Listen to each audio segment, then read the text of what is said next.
ಜೈ ರಾಮಕೃಷ್ಣ. ನಮಸ್ತೆ. ಯುಗಾವತಾರ ಶ್ರೀರಾಮಕೃಷ್ಣ ಗ್ರಂಥಾಧ್ಯಯನಕ್ಕೆ ತಮ್ಮೆಲ್ಲರಿಗೂ ಸ್ವಾಗತ. ಭೈರವಿ ಬ್ರಾಹ್ಮಣಿಯ ಇಷ್ಟ ದೇವತೆ ರಘುವೀರ. ಆತನ ಸಾಲಿಗ್ರಾಮವನ್ನು ಅವಳು ತನ್ನ ಕೊರಳಲ್ಲಿ ಧರಿಸಿದ್ದಳು. ಪ್ರತಿದಿನವೂ ತನ್ನ ಇಷ್ಟ ದೇವತೆಗೆ ಅನ್ನ ನೈವೇದ್ಯ ನೀಡುವುದು ಆಕೆಯ ವ್ರತ. ಅಂದಿನ ನೈವೇದ್ಯಕ್ಕೆಂದು ಅವಳು ದೇವಾಲಯದ ಉಗ್ರಾಣದಿಂದ ಅಕ್ಕಿ, ಗೋಧಿ ಹಿಟ್ಟು ಮೊದಲಾದವನ್ನು ಭಿಕ್ಷೆಯಾಗಿ ಪಡೆದುಕೊಂಡಳು. ಬಳಿಕ ಪಂಚವಟಿಯ ಬಳಿ ಅವುಗಳಿಂದ ಅಡಿಗೆ ಮಾಡತೊಡಗಿದಳು. ಅಡಿಗೆ ತಯಾರಾಯಿತು. ಅದನ್ನು ತನ್ನ ಇಷ್ಟ ದೇವತೆಯ ಮುಂದಿರಿಸಿ ಧ್ಯಾನಸ್ಥಳಾಗಿ ಕುಳಿತಳು. ಆದರೆ ಅದೆಂತಹ ಗಾಢ ಧ್ಯಾನ! ರಘುವೀರನನ್ನು ಧ್ಯಾನಿಸುತ್ತಾ ಸಮಾಧಿಯಲ್ಲಿ ಮುಳುಗಿದಳು. ಆಗ ಅವಳೊಂದು ಅಪೂರ್ವ ದರ್ಶನವನ್ನು ಕಂಡಳು. ಅವಳ ಕಂಗಳಿಂದ ಪ್ರೇಮ ಬಾಷ್ಪ ಧಾರಿ ಧಾರಿಯಾಗಿ ಹರಿಯತೊಡಗಿತ್ತು. ಇದೇ ಸಮಯಕ್ಕೆ ಇತ್ತ ತಮ್ಮ ಕೋಣೆಯಲ್ಲಿದ್ದ ರಾಮಕೃಷ್ಣರಿಗೆ ಇದ್ದಕ್ಕಿದ್ದಂತೆ ಬ್ರಾಹ್ಮಣಿ ಇರುವಲ್ಲಿಗೆ ಹೋಗಬೇಕೆಂಬ ಪ್ರಚೋದನೆಯಾಯಿತು. ಕೂಡಲೇ ಅವರು ಅರ್ಧ ಭಾವಾವಿಷ್ಟರಾಗಿ ಅಲ್ಲಿಗೆ ಬಂದರು. ಬ್ರಾಹ್ಮಣಿಗೆದುರಾಗಿ ಕುಳಿತರು. ಅವಳು ತನ್ನ ಇಷ್ಟದೈವಕ್ಕೆ ನೈವೇದ್ಯ ಮಾಡಲು ಇರಿಸಿದ್ದ ಆಹಾರ ಪಾನೀಯಗಳನ್ನೆಲ್ಲ ತಾವೇ ಭುಜಿಸತೊಡಗಿದರು. ತಾವೇನು ಮಾಡುತ್ತಿರುವೆನೆಂಬ ಪರಿವೆಯೇ ಅವರಿಗಿರಲಿಲ್ಲ. ಸ್ವಲ್ಪ ಹೊತ್ತಿಗೆ ಬ್ರಾಹ್ಮಣಿ ಸಾಧಾರಣ ಸ್ಥಿತಿಗೆ ಮರಳಿದಳು. ಮೆಲ್ಲಗೆ ಕಣ್ದೆರೆದು ತಾನು ನೈವೇದ್ಯ ಮಾಡಿದುದನ್ನು ರಾಮಕೃಷ್ಣರು ಭಾವಾವಸ್ಥೆಯಲ್ಲಿ ಭುಜಿಸುತ್ತಿರುವ ಅದ್ಭುತ ದೃಶ್ಯವನ್ನು ಕಂಡಳು. ಆಗ ತಾನೇ ಅವಳು ಧ್ಯಾನದಲ್ಲಿ ಕಂಡ ದರ್ಶನಕ್ಕೆ ಇದು ತಾಳೆಯಾಗುತ್ತಿತ್ತು. ಆನಂದಾಶ್ಚರ್ಯಗಳಿಂದ ಆಕೆ ರೋಮಾಂಚಿತಳಾದಳು. ರಾಮಕೃಷ್ಣರು ಬೇರೆಯಲ್ಲ, ತನ್ನ ಇಷ್ಟ ದೇವತೆ ಬೇರೆಯಲ್ಲ ಎಂಬ ದೃಢ ವಿಶ್ವಾಸ ಅವಳಲ್ಲುದಿಸಿತು. ಅವರು ತನ್ನ ನೈವೇದ್ಯವನ್ನು ಸ್ವೀಕರಿಸುವುದನ್ನೇ ಧನ್ಯತಾ ಭಾವದಿಂದ ಈಕ್ಷಿಸುತ್ತಾ ಕೈ ಮುಗಿದು ಕುಳಿತಳು. ಅಷ್ಟು ಹೊತ್ತಿಗೆ ರಾಮಕೃಷ್ಣರು ಭಾವ ಸಮಾಧಿಯಿಂದಿಳಿದು ಬಂದರು. ತಾವು ಇಷ್ಟು ಹೊತ್ತು ಮಾಡಿದ್ದೇನು ಎಂದು ಆಲೋಚಿಸಿದರು. ಎದುರಿಗೆ ಕುಳಿತ ಬ್ರಾಹ್ಮಣಿಯನ್ನು ಕಂಡು ಬೆದರಿ ನುಡಿದರು. ಅಮ್ಮ, ನಾನು ಏನೇನೋ ಮಾಡಿಬಿಟ್ಟೆ.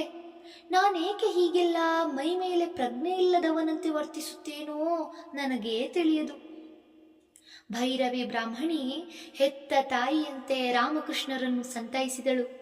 ಇಲ್ಲ ಮಗು, ನೀನು ಒಳ್ಳೆಯದನ್ನೇ ಮಾಡಿದೆ.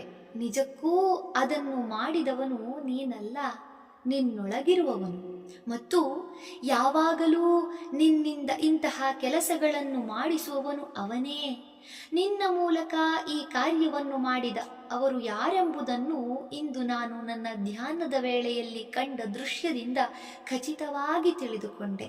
ಅಲ್ಲದೆ ಇನ್ನು ನನಗೆ ಬಾಹ್ಯ ಪೂಜೆಯ ಅಗತ್ಯವಿಲ್ಲವೆಂದು ನನಗೆ ಗೊತ್ತಾಗಿದೆ. ಅಂತೂ ಇಷ್ಟು ದಿನದ ಮೇಲೆ ನನ್ನ ಪೂಜೆಯೆಲ್ಲ ಸಾರ್ಥಕವಾಯಿತು. ಹೀಗೆ ನುಡಿದ ಬ್ರಾಹ್ಮಣಿ ರಾಮಕೃಷ್ಣರು ತಿಂದು ಮಿಗಿಸಿದ್ದನ್ನು ಸಾಕ್ಷಾತ್ ತನ್ನ ಇಷ್ಟದೇವತೆಯ ಪ್ರಸಾದವೇ ಎಂಬಂತೆ ಭಕ್ತಿಯಿಂದ ಸ್ವೀಕರಿಸಿದಳು. ರಾಮಕೃಷ್ಣರಲ್ಲಿ ರಘುವೀರನ ಜೀವಂತ ದರ್ಶನ ಲಾಭವನ್ನು ಹೊಂದಿದ ಬ್ರಾಹ್ಮಣಿ ತನ್ನ ಇಷ್ಟ ದೈವದ ಪ್ರತೀಕವಾದ ಸಾಲಿಗ್ರಾಮವನ್ನು ಮೆಲ್ಲನೆ ಕೈಗೆತ್ತಿಕೊಂಡಳು. ಬಹುಕಾಲದಿಂದ ತಾನು ಪ್ರೀತಿಯಿಂದ ಪೂಜಿಸಿದ ಆ ಸಾಲಿಗ್ರಾಮವನ್ನು ಅಶ್ರುಪೂರಿತ ನಯನಗಳಿಂದ ದಿಟ್ಟಿಸಿದಳು. ಬಳಿಕ ಭಾವದುಂಬಿ ಪ್ರೇಮಾನಂದ ಭರಿತಳಾಗಿ ಅದನ್ನು ಗಂಗಾಗರ್ಭದಲ್ಲಿ ಎಚ್ಚರಿಕೆಯಿಂದ ಗೌರವಪೂರ್ವಕವಾಗಿ ವಿಸರ್ಜನೆ ಮಾಡಿದಳು. ಪ್ರಥಮ ದರ್ಶನದಲ್ಲೇ ಭೈರವಿ ರಾಮಕೃಷ್ಣರ ನಡುವೆ ಉಂಟಾದ ಪ್ರೀತಿ ವಿಶ್ವಾಸ ದಿನೇ ದಿನೇ ವೃದ್ಧಿಗೊಳ್ಳುತ್ತಾ ಬಂದಿತು. ರಾಮಕೃಷ್ಣರ ಮೇಲೆ ತನ್ನಲ್ಲಿ ಸಹಜವಾಗಿ ಮೂಡಿದ ಪುತ್ರ ಪ್ರೇಮದಿಂದಾಗಿ ಭೈರವಿ ದಕ್ಷಿಣೇಶ್ವರದಲ್ಲೇ ಇದ್ದು ಬಿಟ್ಟಳು. ಪಂಚವಟಿಯಡಿಯಲ್ಲಿ ಆಧ್ಯಾತ್ಮಿಕ ವಿಚಾರ ವಿನಿಮಯದಲ್ಲಿ ನಿಮಗ್ನರಾದ ಇಬ್ಬರಿಗೂ ಗಂಟೆಗಳು ದಿನಗಳು ಉರುಳುತ್ತಿರುವುದರ ಪರಿವೆಯೇ ಇರಲಿಲ್ಲ. ರಾಮಕೃಷ್ಣರು ಹಿಂದೆ ತಮಗಾದ ಎಲ್ಲ ಅನುಭವಗಳನ್ನು ದರ್ಶನಗಳನ್ನು ಮುಚ್ಚು ಮರೆಯಿಲ್ಲದೆ ಆಕೆಯ ಮುಂದೆ ನಿವೇದಿಸಿದರು. ತಮಗೆದುರಾದ ಸಂದೇಹಗಳನ್ನೆಲ್ಲ ಮುಂದಿಟ್ಟರು. ಶಾಸ್ತ್ರಕೋವಿದೆಯಾದ ಬ್ರಾಹ್ಮಣಿ ಶಾಸ್ತ್ರವಾಕ್ಯಗಳ ನೆರವಿನಿಂದ ಆ ಸಂದೇಹಗಳನ್ನೆಲ್ಲ ಪರಿಹರಿಸಿದಳು. ಮತ್ತು ತನ್ನ ಅಭಿಪ್ರಾಯಗಳಿಗೆ ರುಜುವಾತಾಗಿ ಶ್ರೀ ಚೈತನ್ಯ ಭಾಗವತ, ಶ್ರೀ ಚೈತನ್ಯ ಚರಿತಾಮೃತ ಹಾಗೂ ಇತರ ಭಕ್ತಿ ಗ್ರಂಥಾವಳಿಯಿಂದ ಶ್ಲೋಕಗಳನ್ನು ಉದ್ಘರಿಸಿದಳು. ಭಗವತ್ ಪ್ರೇಮದ ಆವೇಗದಿಂದಾಗಿ ಅವತಾರ ಪುರುಷರ ದೇಹ ಮನಸ್ಸುಗಳಲ್ಲಿ ಎಂತಹ ಲಕ್ಷಣಗಳು ಕಾಣಿಸಿಕೊಳ್ಳುತ್ತವೆ ಎಂಬುದನ್ನು ಓದಿ ಹೇಳಿ ಅವು ರೋಗದ ಇಲ್ಲವೇ ಮನೋವಿಕಲ್ಪದ ಸೂಚನೆಗಳಲ್ಲ ಎಂದು ತೋರಿಸಿಕೊಟ್ಟಳು. ತಮಗೆ ಸಮಾಧಾನ ಮಾರ್ಗದರ್ಶನ ನೀಡಬಲ್ಲ ವ್ಯಕ್ತಿಯೊಬ್ಬಳನ್ನು ಜಗನ್ಮಾತೆ ತಮ್ಮಲ್ಲಿಗೆ ಕಳಿಸಿಕೊಟ್ಟಳಲ್ಲ ಎಂಬ ಸಂತಸ ರಾಮಕೃಷ್ಣರಿಗಾದರೆ, ತಾನು ಶಾಸ್ತ್ರ ಗ್ರಂಥಗಳಲ್ಲಿ ಓದಿ ತಿಳಿದ ವಿಷಯಗಳನ್ನೆಲ್ಲ ಸಾಕ್ಷಾತ್ಕರಿಸಿಕೊಂಡ ಮಹಾಪುರುಷನನ್ನು ಅಷ್ಟೇಕೆ ತನ್ನ ಸ್ವಂತ ಇಷ್ಟ ದೈವವನ್ನು ಕಣ್ಣಾರೆ ಕಾಣುವ ಸೌಭಾಗ್ಯ ತನಗಾಯಿತೆಂಬ ಕೃತಾರ್ಥ ಭಾವ ಭೈರವಿಯದು. ಹೀಗೆ ಆ ಪವಿತ್ರ ಪಂಚವಟಿಯ ತಲದಲ್ಲಿ ಆಧ್ಯಾತ್ಮಿಕ ಆನಂದ ಹೊಳೆಯಾಗಿ ಹರಿಯಿತು. ಧನ್ಯವಾದಗಳು. ಇಂದಿಗೆ ಅಧ್ಯಾಯ 35 ಸಂಪೂರ್ಣವಾಯಿತು. ಮುಂದಿನ ಸಂಚಿಕೆಯಲ್ಲಿ ಹೊಸ ಅಧ್ಯಾಯವನ್ನು ಪ್ರಾರಂಭಿಸೋಣ.